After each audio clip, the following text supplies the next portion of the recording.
I've been really sick. And I've been learning to go lightly again in my life.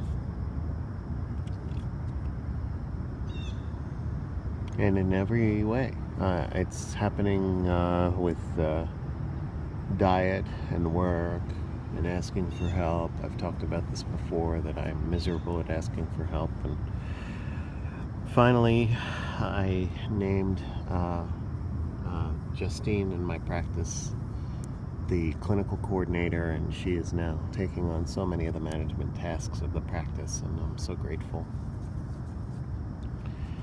And here I am, out on my boat, out on the water. And this is what's supposed to be happening in the mornings, is that I get outside and get some fresh air and talk, right? Talk to you and reflect on things, which is something I've not been doing in a long time. Yesterday,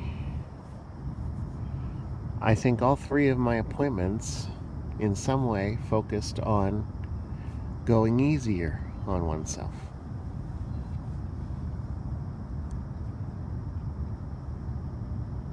It's funny how I have to take the most recent thing I learned in my life and apply it in the clinical situations. But it's relevant most of the time, so I use it. How can we go lighter on ourselves? Well, the first person who came in needed to go lighter on herself in devaluing the opinions of others and increasing her own value of her own opinions. She needed to see social interactions as a lower stake game. She needed to see whether or not somebody else liked her or responded well to her as something that happens one of 5 times, as opposed to every time or even half the time. Why 1 in 5? There's an economist, an Italian economist from a long time ago named Pareto, and it's called Pareto's rule, the 80-20 rule, that 20% of the causes are responsible for 80% of the effects in just about any situation. And so we applied that to the social situation, and we said, 1 in 5 of the people you meet, 20% of the people you meet are going to be responsible for 80% of your social satisfaction. So you might as well get that ratio down as a template to understand the social universe. But it applies to a whole bunch of different contexts. 20% of your customer base is responsible for 80% of your profit. Another 20% of your customer base is responsible for 80% of your aggravation. So you have to figure out where those 20% are and deal with them accordingly. You treat the customers who are responsible for 80% of your profit extra special, and you treat the 20% that are responsible for your aggravation in such a way that maybe they're no longer your customers, or you let them go, or you refer them to somebody else because it's just not worth your time. Similarly, in the next session, we had talked about going lightly with a woman who needed to give herself more room to be herself in a decontextualized way.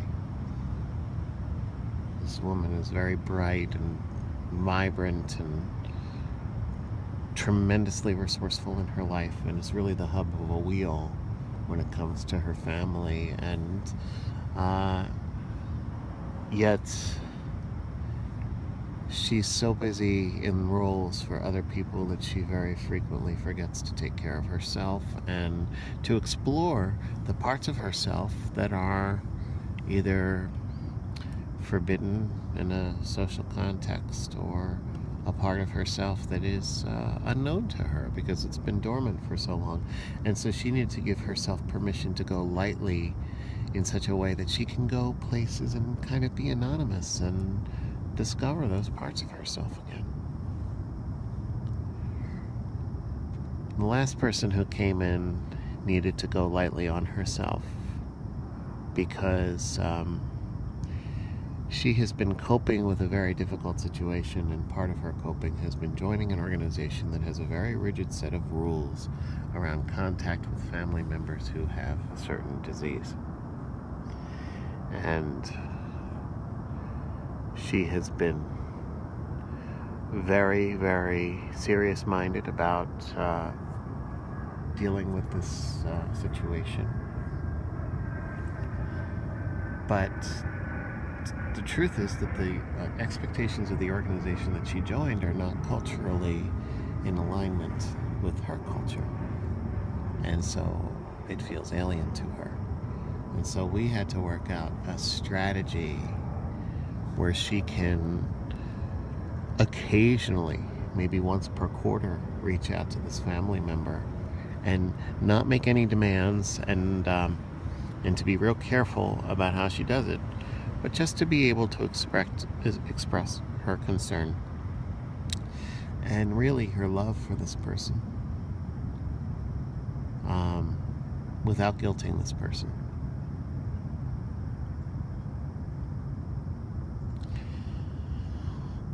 And just the process of kind of giving her the permission to do something that was forbidden in a rigid way was healing.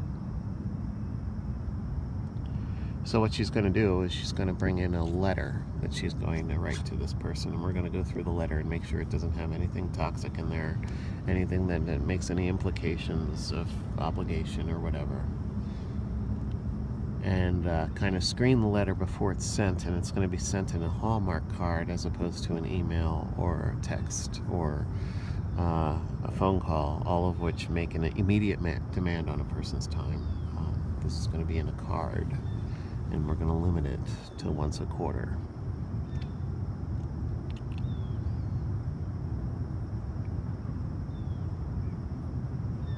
We all need to find the ways in which we're being rigid with ourselves and go easier on ourselves, go lightly, myself included. God bless. Have a great day.